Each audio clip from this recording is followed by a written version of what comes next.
بسم الله الرحمن الرحیم. قدرمندو لیدونکو او ریدونکو او ګرانو هیوادوالو، سلامونه او احترامات مې ومنئ. نن 30 د دسامبر کال 2015 چې د سې شنبې ورځ سره سمون خوري، ستاسې په خدمت کې حاضر یم. د نن موضوعات هم سیمه ایز دي، هم د بلوچستان او د خیبر پختونخوا نه جهادي راپورونه دي او نړیوال موضوعات دي، او هیله کوم چې دا موضوعات یو دقیق وګورئ. ډیر زیات واړه خبرونه، خو ډیر مهم خبرونه دي په هر سیمه کې چې دي. تاریخي مسایل دي پکې او تاریخي اثرات لري. ورته په درنه وګورئ، عمیق شي. ډیر مسایل ډیر زیات دي. زه کوشش کوم چې دا په لږ وخت کې دا ټول مسایل تاسو ته وړاندې کړم، او په دویمه برخه د برنامه کې یو ځل بیا به تاسو دعوتوم چې هغه به جداګانه په جلا توګه باندې نه په دغه کوم چې ستاسې پوښتنې، ځوابونه، تبصرې او انتقادات دي. نو زه دا هغه به جدا برنامه کوم. اوس راځم سیمه ایز او نړیوالو موضوعاتو ته.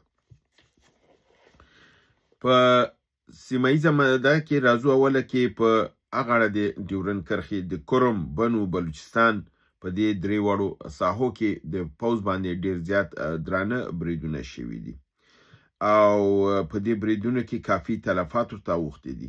په بلوچستان کې د یو انفجار په نتیجه کې 4 ټانکونه ورته تباه کړي دي.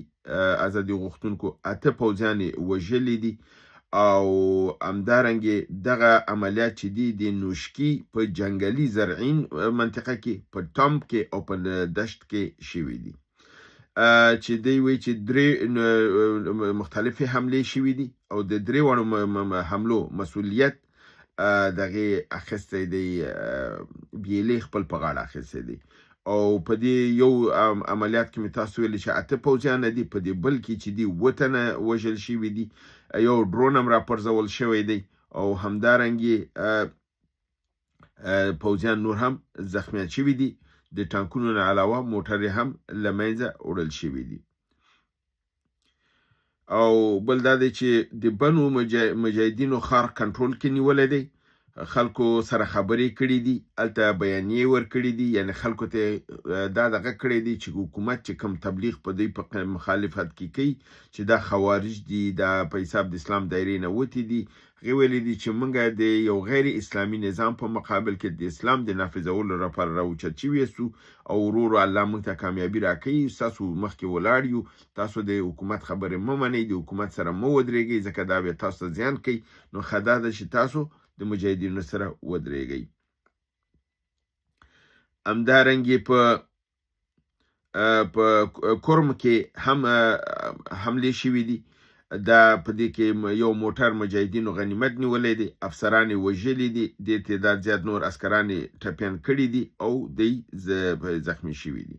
د بلوچستان په واقع کې چې کوم یو نظامیان دغه شوي د 4 تنو نومونه نوربخش، سلیم، افتخار او فراست دی چې دا وژل شوي دي. کسان خواته خو دا 4 نومونه دوی په میډیا کې ورکړي دي.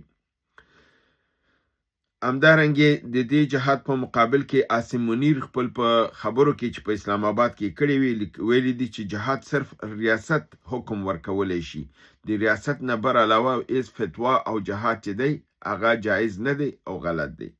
در حال چې دا خبر کاملا غلطه ده. که چېرته خبره د ریاست شي، خو کله چې کمونستانو د افغانستان ریاست ونیوه، نو بیا جهاد خو حکومت ونه که، جهاد بیا اعلان چا وکه؟ خو علماو وکه کنه. نو د نظام د پرځولو لپاره جهاد اعلان وشو او ملت قیام وکه. نو که ریاست د خلکو ماتل کړی، خو ریاست خو کمونیستي ریاست و، خو کفر او کفر خو هېڅکله د جهاد فتوا نه ورکوي. همدارنګې تاسو ګورئ چې په فلسطین کې که د ریاست ته وګورئ، ریاست خو د اسرائیل سره سازش لري، اما ملت دی چې جهاد کوي او ادامه ورکوي.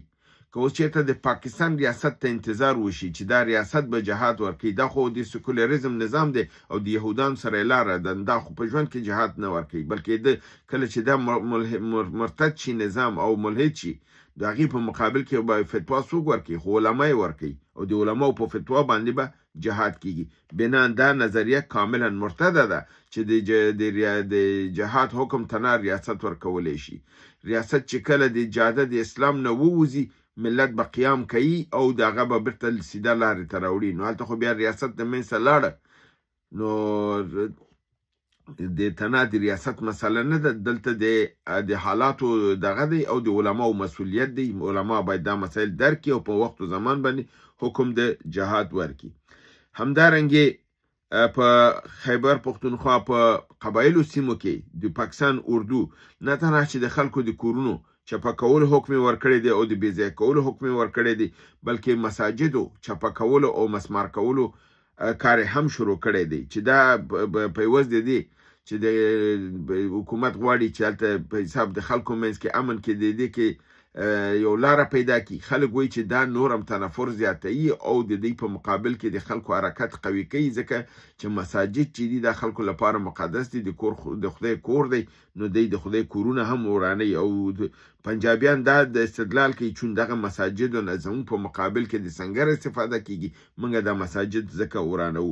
اوس د خدای د کور پسې هم راخېڅې ده او هغه ته هم لاس ورپورې کړی دی. راځم بل خبر هم چنان د پاکستان متعلق دی. د فیض حمید پر کور باندې چاپه لګول شوې ده او دا هم د دې په آبایی کلي کې په چکوال کې، او د هغې نه چې کوم څه لاسته راغلي دي بالکل هوشربا دي، یعنی دومره یو څه دي چې تصور نه کیږي.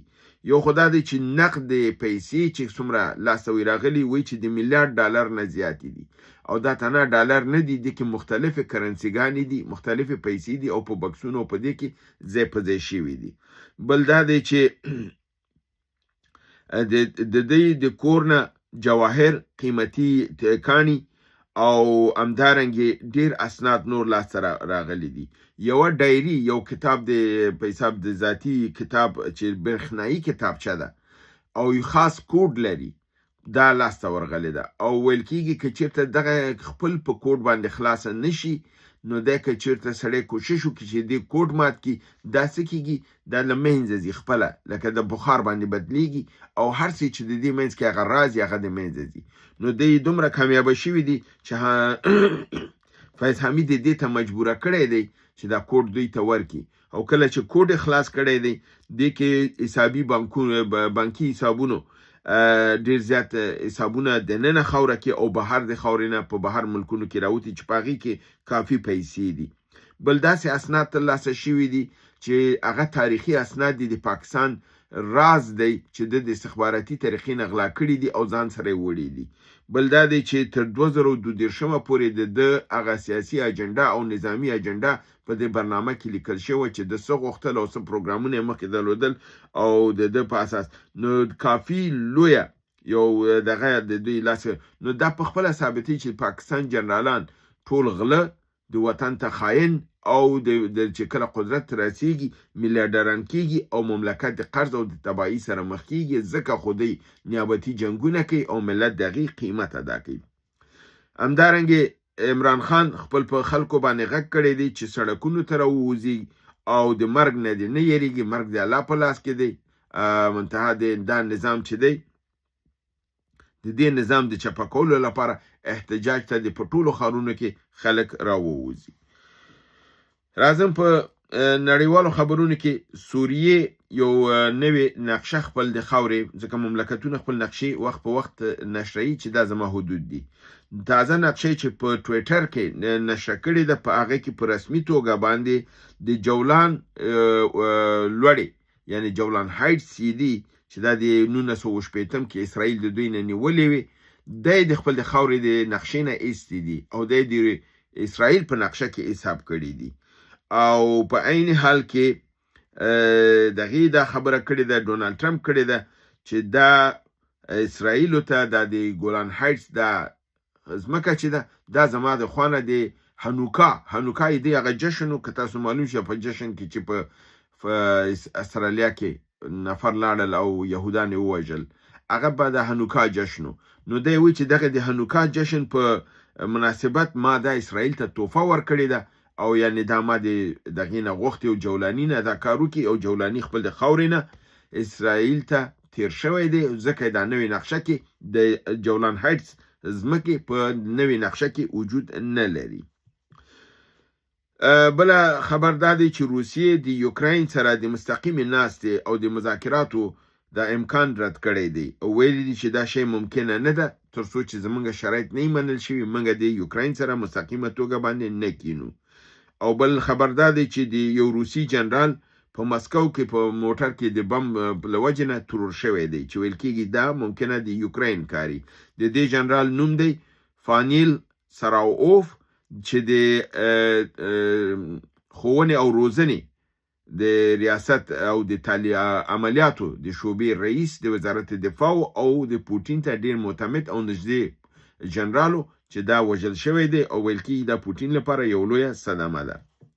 همدارنګه ایران وزیر خارجه سید عباس راغچی د ونزویلا د بهرنیو چارو وزیر سره خبرې کړې دي. د هغې د دریځې ملاتړ کړی دی او ویلي چې د ایران خلک او ملت د تاسو سره په دې مشکل وخت کې چې امریکا ګواښ لاندې سي در سره ولاړ دي. ترکیه یوه کشتۍ جنگي کشتۍ په نامه د PLS خیبر پاکستان ته تحویل کړله. دا اصلا د دوی ترمنځ د یو څلورو کشتیو قرارداد شوی چې دوه کشتۍ به ترکیه خپله جوړوي هلته او دوه کشتۍ به پاکستان د ترکیې په مرستې سره په پاکستان کې جوړوي چې د هغې جملې نه ترکیې خپل دواړه کشتۍ چې واده یې کړی و هغې جوړې کړي دي. د هغې نه د یوی د نوید اشرف یعنی جنرال نوید اشرف ته چې د بحریې دغه دی مشر دی دته یې وسپارلې او هغې ته وویلې چې یوه یې مخکې سپارلې ده او دوه دانې خپله پاکستان به جوړوي هغه به خپل په نظام کې داخلوي. همدارنګه امریکا د پاکستان د پوز مشر عاصم منیر ته د سعودي عربستان په ذریعه باندې د صلح مدال ورکړی دی او امریکا ویلي دي چې د پاکستان اردو چې ده دا د صلح اردو ده او زه د صلح اردو په نامه نومومه او دا مدال دلته کې. نو تاسو معلومه ده ګوري چې کله اسرائیل او امریکا ته تاسو غلامی کوي او د هغې بوټپاکي کوي نو هغه بیا هلته نور بوټپاکان لري چې هغوی ته وایي چې د دې بوټپاک په د ښه بوټپاک کې پالش کولی شي لکه عربستان سعودي اردن مصر او ترکیه. نو ته د دې په غاړه کې یو دانه دا د په حساب ورته څه وایي مدال ورته واچوئ. هغه یو بل لفظ هم دی خو هغه دلته نامناسبه دی نه وایم دا ورته په غاړه کې واچوئ او دا په دې باندې خوشحالیږي دا د ما امریکې ته کار وکړ ماته دلته مدال په غاړه کې واچول.